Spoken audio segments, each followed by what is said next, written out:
అంతా కూడా చూస్తూ ఉన్నాం. సో ఇప్పుడు మేము జగన్ గారి దగ్గరికి వెళ్ళటం, మా గోడు వినిపించుకోవటం, మేము ఇవ్వము అని చెప్పటం, దానికి కాను వారు స్పందించి మాకు 2 కమిటీలు వేయడం జరిగింది. లీగల్ కమిటీ, ఇంకొకటి సిఆర్డీఏ పరిరక్షణ కమిటీ ఒకటి చేయడం జరిగింది. లీగల్గా ఉండే కేసులు కోర్టులో మేము ఫైట్ చేస్తాము. దానికి సంబంధించిన ఫీడ్బ్యాక్ అంతా కూడా మేము మా లాయర్ గారికి సంప్రదించడం జరుగుతూ ఉంది. ప్లస్ వీళ్ళు కూడా ఇక్కడ ఉన్నటువంటి ఈ పరిరక్షణ కమిటీ ద్వారా ఇక్కడ జరుగుతున్నటువంటి అన్యాయాలు, ఇప్పుడు మాకు కరెంటు స్తంభాలు పడగొట్టడం కానీ, ఈ చుట్టూ వెళ్లకుండా దారి లేకుండా చేయటం కానీ, ఇంతకుముందు ఉన్నటువంటి రోడ్లు అవన్నీ బ్లాక్ చేశారు. బ్లాక్ చేసేసి కొత్త రోడ్లు అని చెప్పేసి అవి వేస్తూ ఉన్నారు. పాత రోడ్లన్నిటికీ యాక్సెస్ ఇప్పటి నుంచో 100 సంవత్సరాల క్రితం నుంచి ఉన్నటువంటి రోడ్లన్నిటి కూడా బ్లాక్ చేశారు. ఇలా చాలా దారుణాలు ఉన్నాయి. ఇప్పుడు ఆ ఫీల్డ్లోకి వెళ్తే ఇప్పుడు మేము చెప్పేది కాదు కదా, వాళ్ళు చూస్తేనే అర్థమవుతుంది, వాళ్ళకి కూడా తెలుస్తుంది.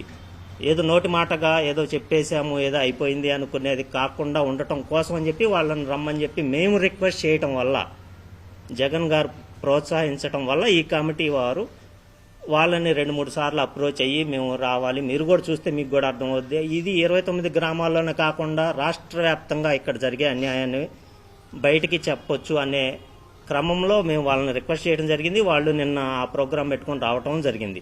వాళ్ళు తిన్నగా వస్తే ఇక్కడికి వచ్చేవాళ్ళు, ఇదే ప్లేస్లో కూర్చునేవాళ్ళు, చెప్పేవాళ్ళం, వాళ్ళు వచ్చేవాళ్ళు, పొలాలు చూసుకునేవాళ్ళు, మా దారిని మేము వెళ్ళిపోయేవాళ్ళం.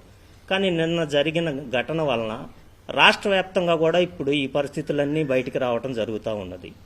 సో అది కూడా రాష్ట్ర వ్యాప్తంగా కూడా చెప్పాలి. ఎందుకంటే ఆ చివర ఉన్నటువంటి శ్రీకాకుళం దగ్గర నుంచి కానీ, ఇటు పక్కన రాయలసీమ వాళ్ళకి కానీ ఇక్కడ ఏదో జరుగుతుందో అనేది వాళ్ళకి తెలియదు. కాబట్టి వాస్తవ పరిస్థితులు వాళ్ళకి వివరించాలన్న ఉద్దేశంతోనే మేము నిన్న రమ్మని చెప్పి పిలవటం జరిగింది.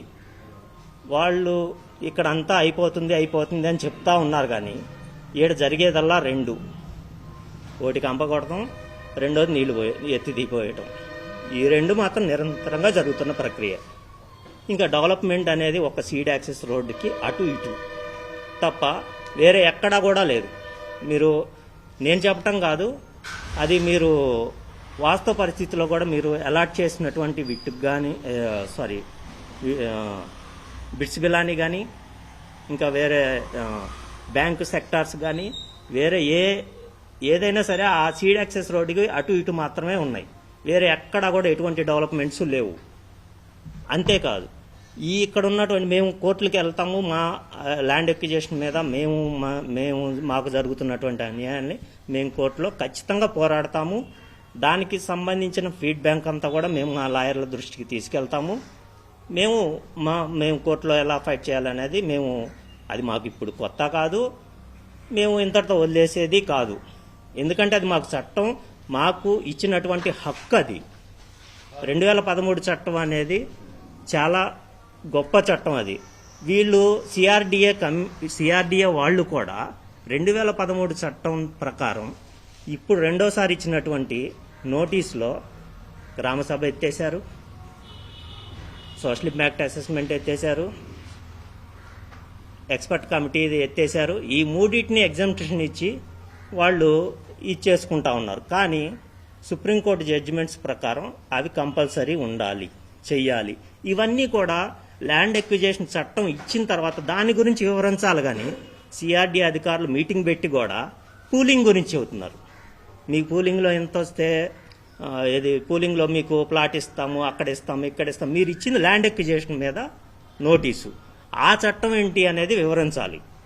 అక్కడ కూడా 2013 చట్టం ముందున్నటువంటి సెక్షన్లు, కొన్ని వాళ్ళకు అనుకూలంగా ఉన్న సెక్షన్లు మీకు కాంపన్సేషన్ సరిగ్గా రాదు, 5 లక్షలు ఇస్తాం, 10 లక్షలు ఇస్తాం, ఇదే చెప్తున్నారు. కానీ 2013 చట్టం తీసుకొచ్చిన ఉద్దేశమే రైతులకు బెనిఫిట్స్ కోసం. దాన్ని ఎవ్వరూ ఏమీ చేయలేరు. మేము రమ్మంటేనే వచ్చారు వాళ్ళు. అది అప్రజాస్వామికం. ఇప్పుడు వాళ్ళేమి వేరే స్టేట్ వాళ్ళు కాదు, వేరే కంట్రీ వాళ్ళు కూడా కాదు కదా. ఇక్కడుండే వాళ్ళు మా స్థానిక నేతలు, ఇక్కడుండే చుట్టుపక్కల ఉండేటువంటి నేతలే. వాళ్ళనే జగన్మోహన్ రెడ్డి గారు ఇక్కడ కమిటీలో పెట్టడం జరిగింది. సో వాళ్ళని మా పరిస్థితి ఇప్పుడు నేను చెప్పింది కాదు, ఇప్పుడు నేను చెప్పే పరిస్థితులను ఇప్పుడు వీళ్ళేటు సిఆర్డీ అధికారులేటు మా గోడేటు వినిపించుకోవట్లేదు, గ్రామసభ పెట్టలేదని మేము అభ్యంతరం ఇచ్చాము.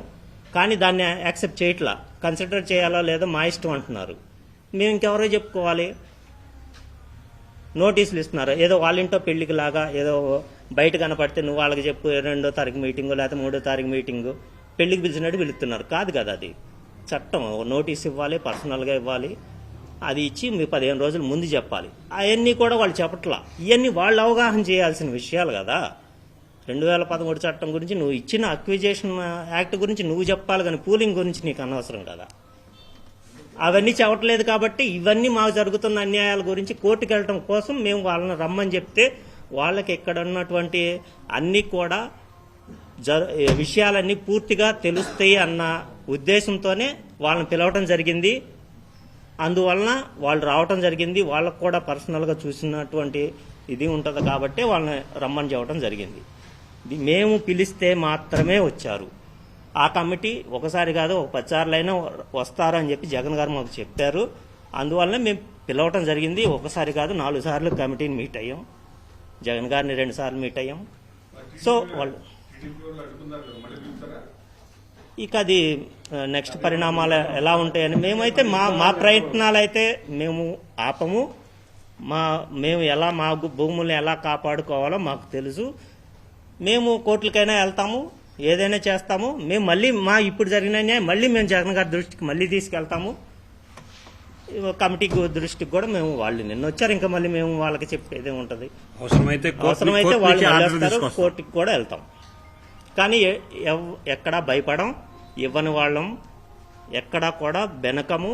మా భూములు ఇంకొకటి రోడ్లకి ఇస్తామన్న తర్వాత వీళ్ళు చేస్తున్న అన్యాయం ఏంటి అంటే, పూలింగ్కి అంతకుముందు 3 ఎకరాలు వరుసగా ఉంటే ఫస్ట్ బిట్లో 3 ఎకరాలు 3 వ్యక్తులది, ఒక ఫస్ట్ ఏదైతే రోడ్డు ఉందో అతని రోడ్లకి ఇస్తా ఉన్న వల్ల అతని ప్లాట్లోంచి రోడ్డు వేయటం, అతను పూలింగ్ రానుకోని ఆ రోడ్డు పక్కన ఎకరంలోకి జరపటం, వాళ్ళ దగ్గర బెదిరించి వాళ్ళకి తీసుకోగానే అక్కడి నుంచి మళ్ళీ ఇంకొక నెక్స్ట్ ఎవరైతే ఇవ్వలేదో వాళ్ళకి డిపిఆర్ అనేది రోడ్లు రోజు రోజుకి మారిపోతూ ఉన్నాయి.